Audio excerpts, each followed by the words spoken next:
Infant Jesus UP സ്കൂളിൽ അക്ഷരോത്സവം വായനാ ദിനാഘോഷം സംഘടിപ്പിച്ചു. ഓച്ചന്തുരത്ത് വായനയുടെ മായിക ലോകത്തേക്ക് കുട്ടികളെ ആനയിച്ചുകൊണ്ട് ഓച്ചന്തുരത്ത് ഇൻഫന്റ് ജീസസ് UP സ്കൂളിൽ ഈ വർഷത്തെ വായനാ ദിനാഘോഷവും വിദ്യാരംഗം കലാസാഹിത്യവേദിയുടെ ഉദ്ഘാടനവും വിപുലമായ പരിപാടികളോടെ സംഘടിപ്പിച്ചു.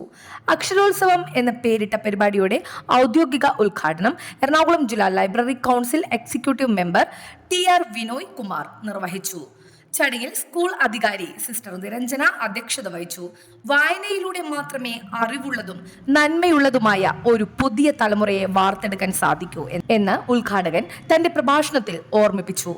ആഘോഷങ്ങളുടെ ഭാഗമായി വിദ്യാർത്ഥികൾ അണിനിരന്ന മനോഹരമായ വായനാ റാലി നടന്നു. തുടർന്ന് സ്കൂളിൽ ഒരുക്കിയ പുസ്തക പ്രകാശനവും ഏറെ ശ്രദ്ധേയമായി. വായനാശീലം വളർത്താൻ ലക്ഷ്യമിട്ട് സംഘടിപ്പിച്ച പ്രദർശനത്തിൽ നിരവധി പുസ്തകങ്ങളാണ് ഒരുക്കിയിരുന്നത്. പ്രശസ്ത സാഹിത്യ കൃതികളിലെ പ്രിയപ്പെട്ട കഥാപാത്രങ്ങളായി കുട്ടികൾ വേഷമിട്ടെത്തിയ കഥാപാത്ര അവതരണം പരിപാടിയുടെ പ്രധാന ആകർഷണമായി മാറി. തുടർന്ന് വിദ്യാർത്ഥികൾക്കായി പ്രസംഗം, കവിതാലാപനം, മുദ്രാവാക്യം രചന തുടങ്ങിയ വിവിധ സാഹിത്യ മത്സരങ്ങൾ സംഘടിപ്പിച്ചു. മത്സരങ്ങളിൽ വിജയികളായ കുട്ടികൾക്ക് ചടങ്ങിൽ വെച്ച് സമ്മാനങ്ങൾ വിതരണം ചെയ്തു. സ്കൂൾ അധ്യാപകർ, PTA ഭാരവാഹികൾ, വിദ്യാരംഗം കോർഡിനേറ്റർമാർ, വിദ്യാർത്ഥികൾ എന്നിവർ പരിപാടിയിൽ പങ്കെടുത്തു.